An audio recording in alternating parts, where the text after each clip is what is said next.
Shalom, chers frères et sœurs, shalom, chers membres de la Grapha Theos. Nous abordons maintenant le combat spirituel contre le deuxième vice, c'est le vice de la luxure. Cet audio risque d'être un peu plus long que la précédente, mais prenez le temps d'aller jusqu'au bout parce que c'est important. Nous abordons donc le combat spirituel contre la luxure. Quelle est la nature de ce vice? Qu'est-ce qu'on appelle la luxure? Alors, ce qu'il faut savoir déjà, avant même d'arriver dans les définitions, c'est que si, au lieu de vaincre la gourmandise, nous la laissons dominer encore en nous, si elle nous domine toujours, si la gourmandise nous domine toujours, elle appellera aussitôt à sa suite sa sœur, la luxure. Et nous allons voir déjà ce que c'est que la luxure, quels sont les enfants de la luxure, c'est-à-dire quelles sont les déclinaisons de ce péché, de ce vice, et ensuite nous verrons les remèdes. Alors la luxure signifie quoi? La luxure signifie l'exubérance, l'excès, la recherche obsessionnelle des plaisirs sexuels. La luxure désigne l'expression d'un désir désordonné, d'une jouissance déréglée. Il s'agit de la recherche sans retenue des plaisirs de l'amour physique, des plaisirs sensuels. C'est une sorte de débauche. C'est ce qui rompt la mesure au sens moral, c'est-à-dire c'est un penchant considéré comme immodéré pour la pratique des plaisirs sexuels ou pour une sexualité incontrôlée et sans vocation procréative. On aura le temps de rentrer dans tout ça pour que vous puissiez mieux comprendre. Alors, saint Thomas d'Aquin dit que la luxure consiste principalement dans les voluptés charnelles. C'est-à-dire, c'est un vif plaisir des sens, une jouissance pleinement goûtée, une délectation qui contrarie le plus. J'aimerais qu'on retienne cette partie qui contrarie le plus l'âme humaine. Qui contrarie le plus l'âme humaine. Et saint Augustin lui dit que la luxure est spécialement employée pour désigner les plaisirs charnels dans lesquels la volupté consiste tout particulièrement. Donc cette recherche excessive de plaisir dans les relations charnelles et sexuelles. Et saint Isidore dit que quelqu'un qui est luxurieux, c'est quelqu'un qui est amolli par les plaisirs. C'est-à-dire les plaisirs dominent dans la vie de cette personne.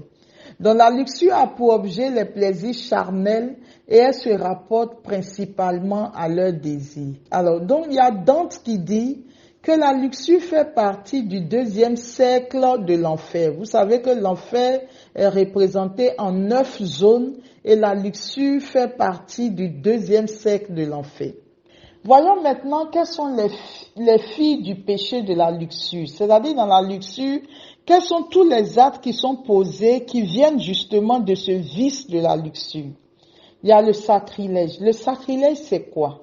Le sacrilège, c'est quand un homme ou une femme peut avoir des rapports sexuels avec un homme ou une femme voués au Seigneur. En fait, ce sont des personnes consacrées, ce sont des personnes qui ont fait des vœux à Dieu. Donc, si maintenant une personne peut avoir une sexualité avec un prêtre, avoir une sexualité avec une religieuse, nous tombons dans le péché de sacrilège parce que cette personne a fait le vœu de continence, a contracté un mariage spirituel avec Dieu.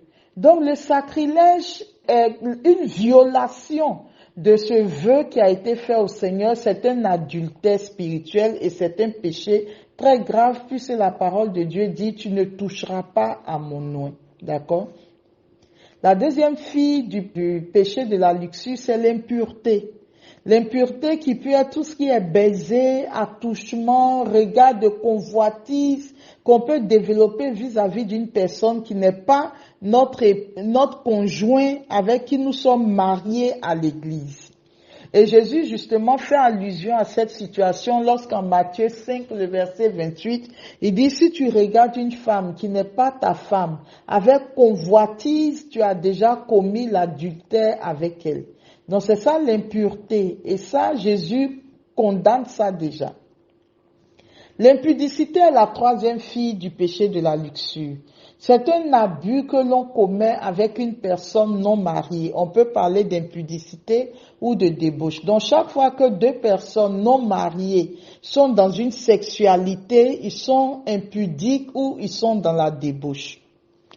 La fornication, c'est l'union charnelle en dehors du mariage entre un homme et une femme libre. Donc on voit bien que ça se rapporte presque à l'impudicité, d'accord? La fornication, l'union charnelle entre un homme et une femme libre.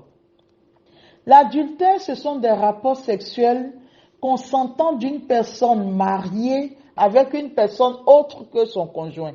L'inceste, les rapports sexuels entre parents proches. L'inceste. La bestialité, je suis en train de vous citer un peu tous les péchés, les filles du péché de la luxure. La bestialité, ce sont les rapports sexuels avec un animal ou une personne qui se comporte comme une bête. Donc c'est ça le péché de la bestialité. La sodomie, ce sont les rapports sexuels par pénétration par l'anus. C'est ce que la sodomie, c'est condamné par la parole de Dieu. Sodome et Gomorrhe, c'était ce péché qui existait là-bas et c'est ce qui fait que Dieu a détruit la ville de Sodome. Donc ce sont les rapports sexuels avec pénétration par l'anus. L'onanisme, c'est la masturbation masculine ou la contraception naturelle avec éjaculation de l'homme en dehors du vagin de la femme. Donc ça aussi, c'est un péché, une fille du péché de la luxure. La masturbation que nous connaissons, le fait de pouvoir se donner soi-même du plaisir sexuel en dehors de toute relation sexuelle. Alors, ce que vous devez savoir, c'est que dans ce domaine également, la contraception est proscrite, l'insémination artificielle est immorale. C'est ce que le catéchisme de l'Église dit. Le divorce est une offense à la dignité du mariage. Les actes homosexuels sont placés au même niveau que le viol. Donc les actes homosexuels sont également une fille du péché de luxure. La pornographie, regarder des personnes qui exposent leur nudité devant d'autres dans une relation sexuelle. L'avortement, la prostitution, le viol, l'union libre, la polygamie, voici autant de filles que le péché de la luxure engendre. Alors, comment est-ce que ce péché fonctionne? La luxure allume dans la partie sensible de l'âme, l'amour, l'inclination, la passion pour les personnes d'un sexe différent et avec ce qu'on observe de plus en plus de nos jours, également pour les personnes de même sexe. Ou bien elle excite des mouvements en notre chair. Et nous pouvons le comprendre par les impressions de concupiscence, de convoitise que parfois nous ressentons dans notre corps vis-à-vis de telle ou telle personne. Alors quelquefois, son action s'exerce principalement sur l'âme par le désir d'actes illicites. On a vu, en citant les filles du péché de la luxure, on a vu qu'il y a beaucoup d'actes illicites à l'intérieur, tels que la sodomie, tels que le sacrilège, tels que l'adultère, tels que la bestialité. Ce sont des actes illicites. Donc la luxure, qu'est-ce qu'elle va faire? Elle va agir sur l'âme, en donnant parfois des désirs d'actes illicites ou l'affection pour une personne qu'on aime d'un amour coupable.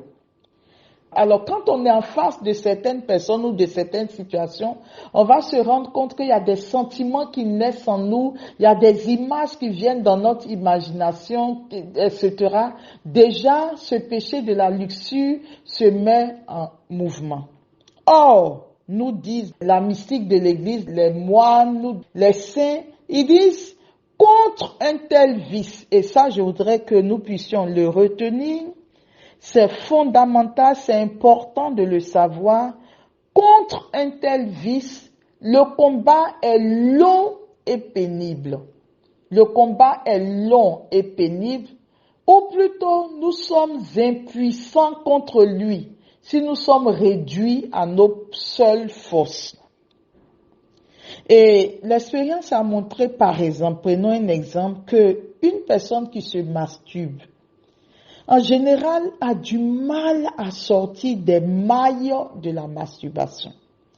Et c'est ce que justement les saints disent. Contre un tel vice, le combat est long et pénible, ou plutôt nous sommes impuissants contre lui si nous sommes réduits à nos seules forces. Alors, quels sont les remèdes que les saints nous proposent? Je voudrais aller vers Lorenzo Scupoli qui a écrit Le combat spirituel et qui dit, voici comment il faut combattre le vice de la luxure ou de l'impureté. Il dit, vous devez combattre l'impureté d'une façon toute spéciale et entièrement différente de celle qui s'emploie pour les autres vices.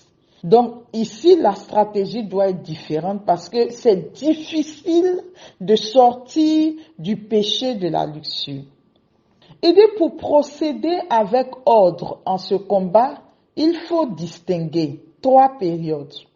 Le temps qui précède la tentation, le temps même de la tentation, la 2e période, et le temps qui suit la tentation, qui est la 3e période. Donc nous allons regarder dans la période qui précède la tentation, qu'est-ce que nous devons faire?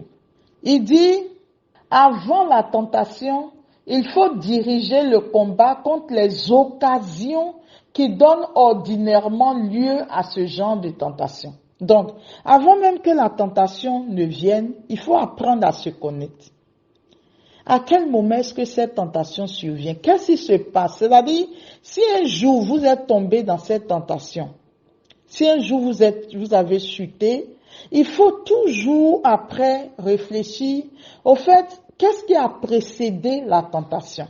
Et il dit, dans cette période avant la tentation, premièrement, il faut fuir et ne pas attaquer de front. Voici la première résolution. Fuir et ne pas attaquer le péché de luxure de front. Voilà l'explication qu'il donne.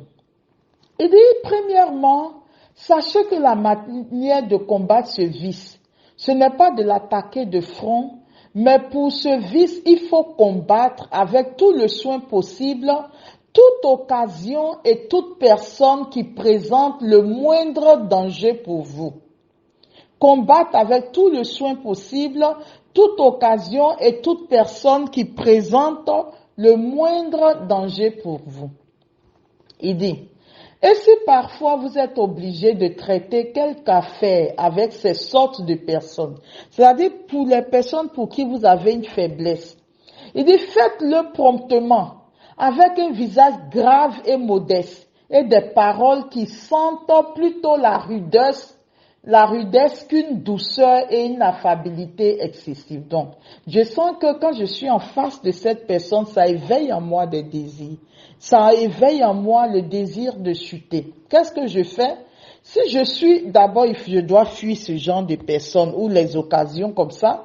Et si je suis obligé de traiter avec cette personne, je vais le faire rapidement, mais en ayant un visage de marbre. On ne va pas rentrer dans des paroles de douceur, dans une affabilité excessive. Il faut faire vite et quitter là. Et Saint Bonaventure dit, il y a aussi quelques moyens directs à employer contre ce vice, soit qu'on le considère comme résident dans notre corps ou comme résident dans notre âme. Ces moyens sont les suivants. La garde empressée de nos sens, car ils sont les ouvertures qui lui donnent de pouvoir rentrer en nous. Il faut garder nos sens, c'est-à-dire, si je suis une personne qui regarde les films pornographiques, c'est sûr que je vais tomber soit dans l'impureté, la débauche, l'adultère ou dans la masturbation. Donc, je dois veiller sur mes sens.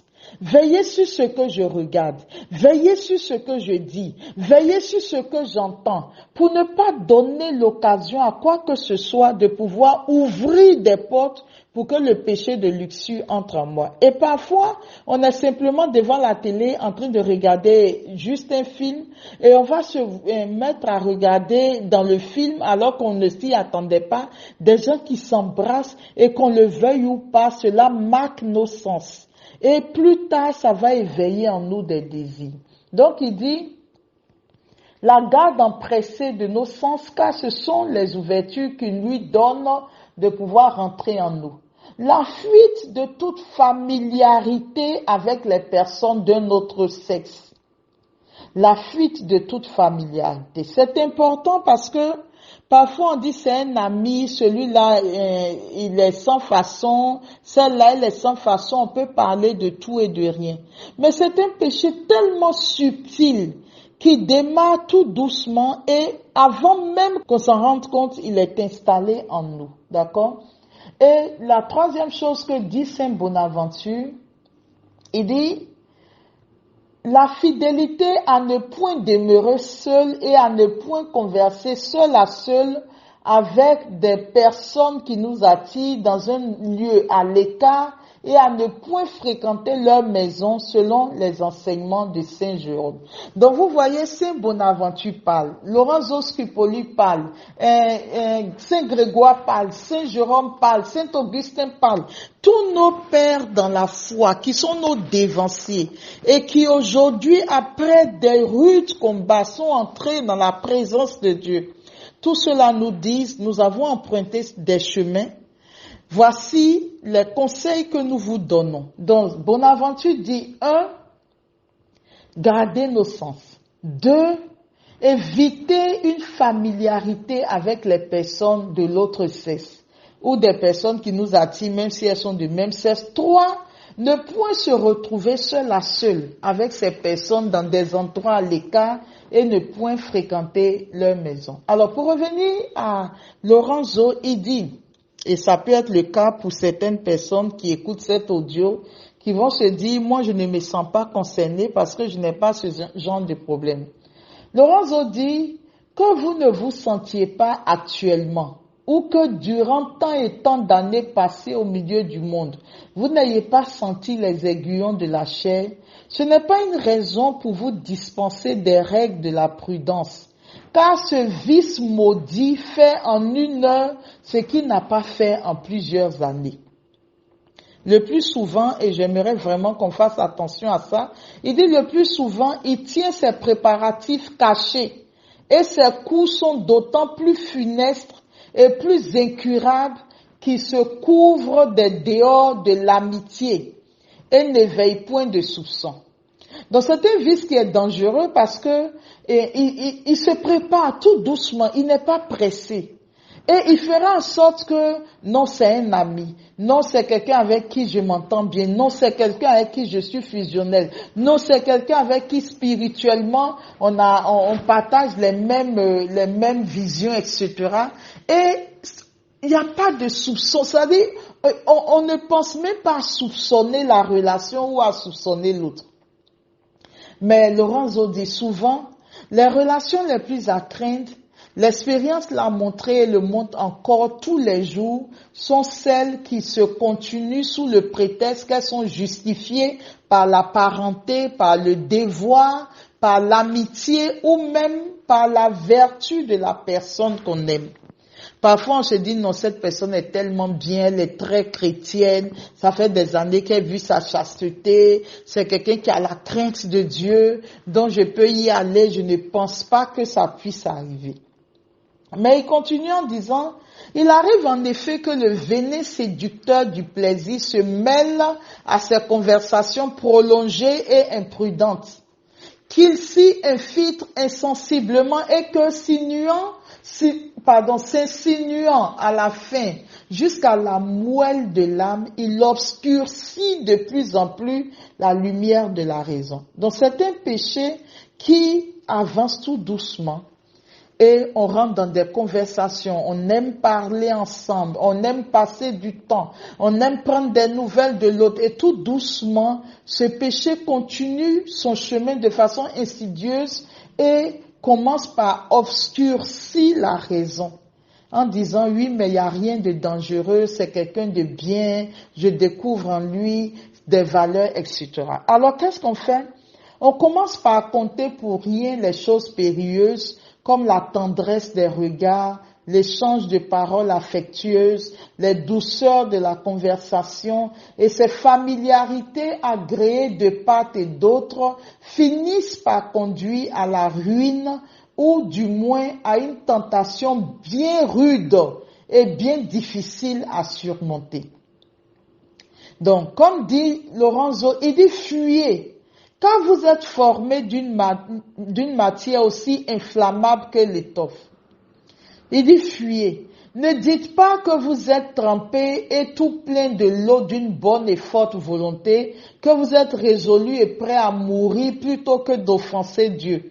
Parce que dans ces entretiens fréquents, la chaleur du feu finira peu à peu par faire évaporer l'eau de votre bonne volonté et au moment où vous y penserez le moins, il se rendra si bien maître de votre cœur que vous n'aurez plus égard ni à la parenté, ni à l'amitié. Vous ne craindrez plus Dieu. Vous mépriserez l'honneur, la vie et les tourments de l'enfer même. Quand on arrive à ce stade et que le péché de luxure rend notre cœur prisonnier, toutes les autres considérations vont voler en éclats. Fuyez donc, fuyez si vous ne voulez pas être surpris, dompté et mis à mort. Donc, le premier remède qui nous est conseillé d'appliquer avant la tentation, c'est de fuir les occasions de péché et de ne pas affronter cela du front. De ne pas prendre cela de front. Deuxième chose qu'il faut faire, il faut éviter l'oisiveté. Il faut éviter l'oisiveté. Éviter l'oisiveté, c'est-à-dire nous appliquer avec vigilance et attention aux pensées et aux œuvres qui sont liées à notre état. Donc, plus on est oisif et plus des pensées impures peuvent se présenter à nous. Donc, il faut fuir l'oisiveté, il faut être occupé, il faut faire des choses qui nous passionnent, il faut aller dans la parole de Dieu, etc.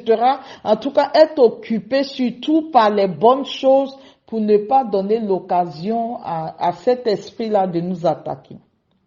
Troisièmement, si vous avez des responsables, ne résistez pas à vos responsables. C'est-à-dire, quel que soit ce que vos responsables vous demandent, que ce soit difficile, injuste, etc., il faut obéir avec promptitude à ce qu'ils demandent. Pourquoi?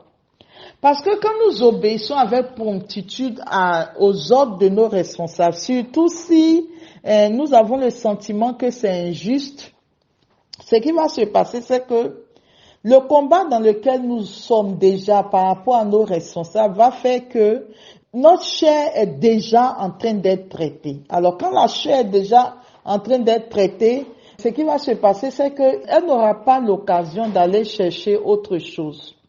Elle n'aura pas l'occasion d'aller chercher autre chose parce qu'elle souffre déjà, parce qu'elle est mobilisée par les souffrances et ça va nous dégager des autres choses. La quatrième résolution, sinon le quatrième remède, ne jamais juger de façon téméraire notre prochain.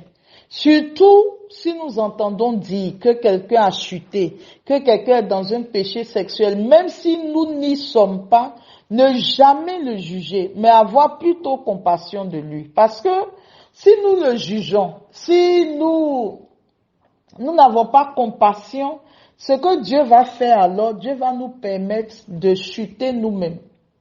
Il va nous permettre de chuter pour que nous prenions conscience que nous sommes des orgueilleux et que nous avons besoin de rentrer dans une attitude d'humilité. Nous souvenir que nous sommes poussière et néant. Et que si jusque-là nous n'avons pas encore chuté, c'est la grâce de Dieu qui nous soutient et non nos propres efforts. Donc ne jamais juger celui qui chute, celui qui est dans ce péché, mais plutôt avoir compassion de lui et prier pour lui. La 5e résolution avant la tentation, c'est d'être quelqu'un d'humble et de comprendre que si Dieu nous accorde des consolations spirituelles, ce n'est pas la peine de penser que c'est de nous-mêmes que nous parvenons à cette grâce-là. Voilà. Être humble dans sa vie, ça rejoint un peu le remède précédent. Être humble et puis ne pas nous appuyer non plus sur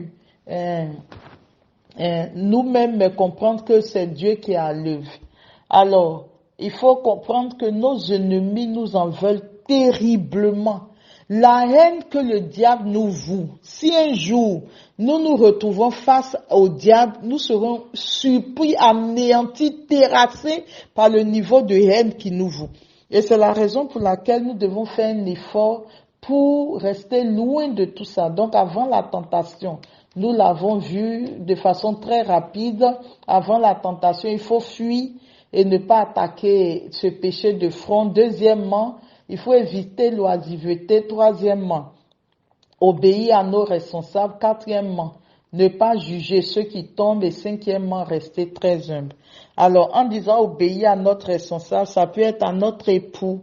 Nous voyons que nous avons un gros péché lié à ça, mais Dieu dit que l'homme est le chef de la femme et on ne veut pas entrer dans cet esprit de soumission, mais parce que nous avons un terrible ennemi à vaincre, nous pouvons faire l'effort de rentrer dans cet esprit d'obéissance, de soumission pour que la grâce de Dieu nous soutienne. Alors, pendant la tentation, quand la tentation est présente, il faut considérer si la cause qui l'a fait naître est intérieure ou extérieure. C'est-à-dire, si vous vous retrouvez face à la tentation et qu'elle est déjà présente, la question, ça va être qu'est-ce qui a fait naître la tentation? Donc, la cause peut être intérieure ou extérieure. Qu'est-ce qu'une cause extérieure? C'est tout ce qui peut avoir été engendré par la curiosité des yeux et des oreilles. Par exemple, le lustre des vêtements, je veux me faire chic, je veux être suffisamment sensuel. Ça peut être les fréquentations et les entretiens qui m'ont porté à ce vice impur.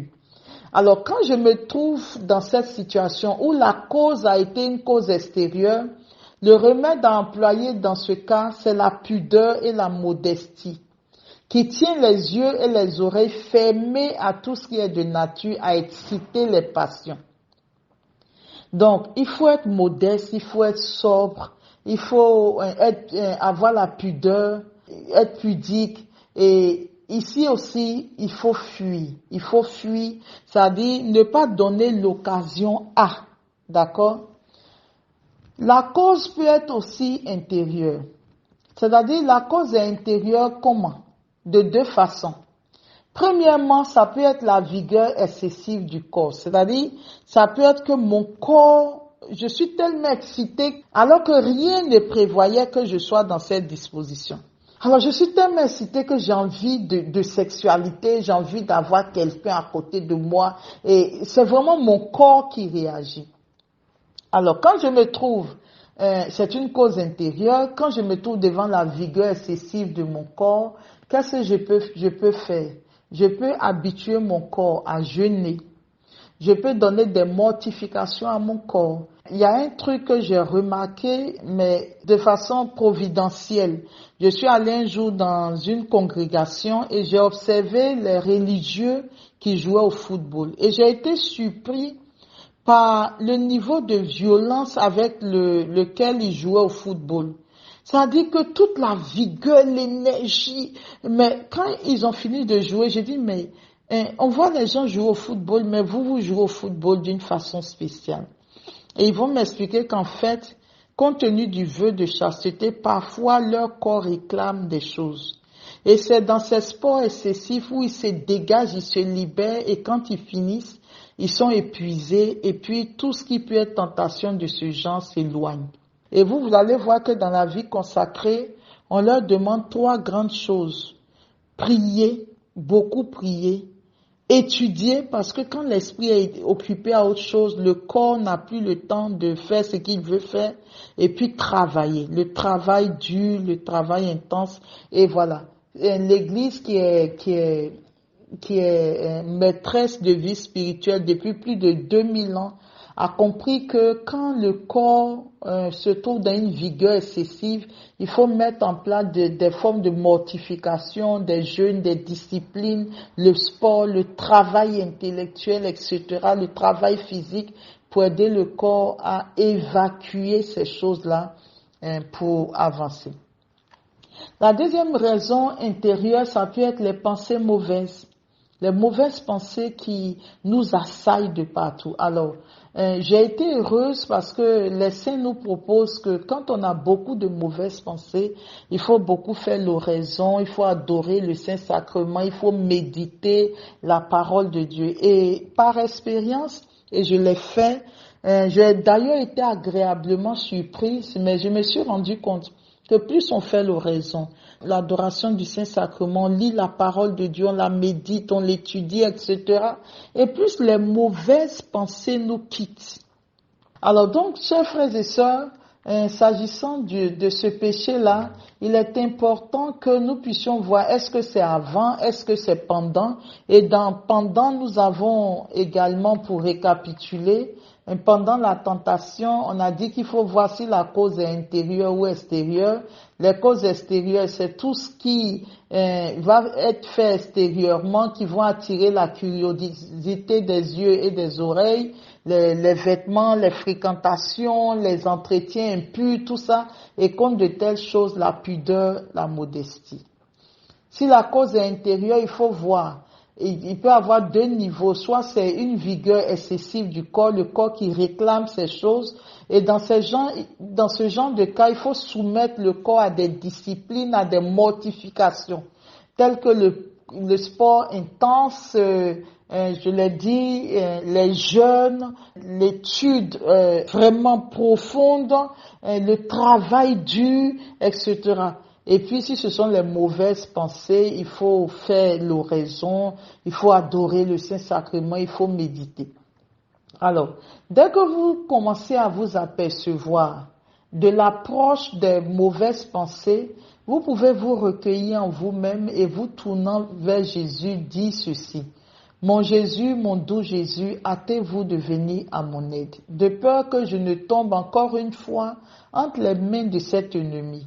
Parfois aussi, embrassant la croix où notre Sauveur a été attaché, vous pouvez avoir une croix si vous sentez ce genre de problème récurrent dans votre vie, achetez une croix, faites bénir la croix et chaque fois que ça veut venir, vous pouvez prendre cette croix, la baiser à plusieurs reprises, baiser les plaies sacrées de notre Seigneur Jésus-Christ sur ses mains, sur ses pieds, le couronnement d'épines et puis dire avec amour, ô plaie adorable de mon Seigneur Jésus-Christ, plaie chaste et sainte, blessez maintenant ce cœur impur et misérable et préservez-moi de ce péché.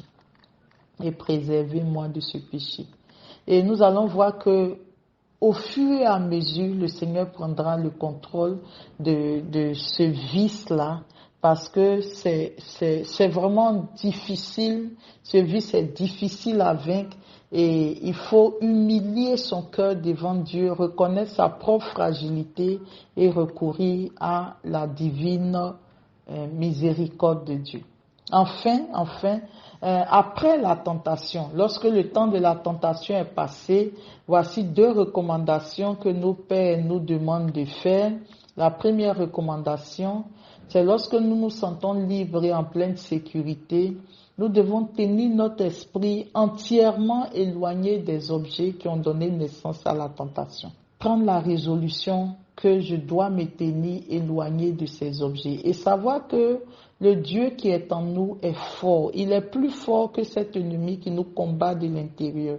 Et que si nous comptons sur lui, si nous faisons des efforts, parce que c'est vrai que Christ nous a obtenu toutes les grâces, mais quand Saint Paul dit travaillez à votre salut, quand il dit je traite durement mon corps, il y a un effort à faire de notre part. Et la Bible dit le royaume des cieux souffre violence et seuls les violences s'en emparent. et efforcez-vous d'entrer par la porte étroite. Voici ce que nous dit la parole de Dieu. Donc, tenez votre esprit entièrement éloigné des objets qui ont donné naissance à la tentation. Et puis, deuxièmement, ne faites aucun compte des motifs de vertu ou de tout autre bien qui vous porte à agir autrement. C'est-à-dire, je suis importante, moi j'ai telle grâce, je ne suis pas comme les autres, je ne tombe pas dans ça. Il faut jamais le faire. Il faut jamais le faire pour ne pas donner l'occasion d'orgueil en nous. Et puis, si on n'a pas chuté, enfin, si la chute est arrivée, qu'on est tombé, ou on s'en est sorti, ne pas dire, voilà, je suis quelqu'un de bien, que voilà, ils m'ont tenté, mais je n'ai pas chuté. Non, c'est de rendre grâce simplement à Dieu pour son secours. Parce que, en se disant qu'on est fort, l'ennemi n'a pas pu nous vaincre en nous faisant tomber, mais là, il va arriver à nous vaincre par le péché d'orgueil, puisqu'ici, il se transforme en ange de lumière. Et ça aussi, ça nous précipite dans les enfers. Donc, chers frères et sœurs, voici un peu ce que j'avais à dire sur le péché de luxure. Et Bonaventure, à la fin, il récapitule un peu ce que Lorenzo Scupoli a eu à dire. Il dit, le premier degré de chasteté consiste à s'abstenir courageusement de tout acte charnel, avec la ferme résolution d'agir toujours ainsi et de refuser en tout temps son consentement à tout mouvement impur que l'on pourrait éprouver. Donc, il faut prendre la résolution que je veux être quelqu'un de chaste. Je vous l'ai dit tout à l'heure, le péché de luxure se trouve au 2e degré de l'enfer. Et Saint Paul n'a pas arrêté de dire que tous ceux qui commettent de telles choses n'hériteront pas du royaume des cieux. Le 2e degré consiste à employer les remèdes que nous venons de dire, afin de soumettre la chair à l'esprit et de rendre les tentations plus rares. Donc il faut savoir que cette sorte de tentation se réprime plus facilement par une volonté bien arrêtée que par des efforts violents. C'est la volonté qui doit compter. Je veux sortir de là et se battre pour pouvoir sortir de là. D'accord? Et il dit le 3e degré consiste à avoir soumis de telle sorte la concupiscence de la chair qu'on n'en ressente plus les mouvements que très faiblement et à de rares intervalles. Et ensuite d'être dans une telle disposition habituelle qu'on ne puisse entendre parler ou parler soi-même de ces choses qu'avec dégoût et horreur. Donc, chers frères et sœurs, j'insiste vraiment sur ce vice-là. Je l'ai dit au début, il est difficile, il est dangereux et on ne s'en sort pas facilement. Donc, demandons la grâce au Seigneur de nous aider par rapport à ce péché. Nous avons cité les filles de ce vice-là. Vous pourrez regarder, si vous vous retrouvez à l'intérieur, tous les remèdes ont été donnés avant la tentation, pendant la tentation, après la tentation. Et notre Seigneur Jésus-Christ se tient prêt dans ce combat pour nous aider à sortir, afin de sortir nos âmes de cet esclavage et de nous tirer de l'enfer. Que Dieu vous bénisse et vous garde.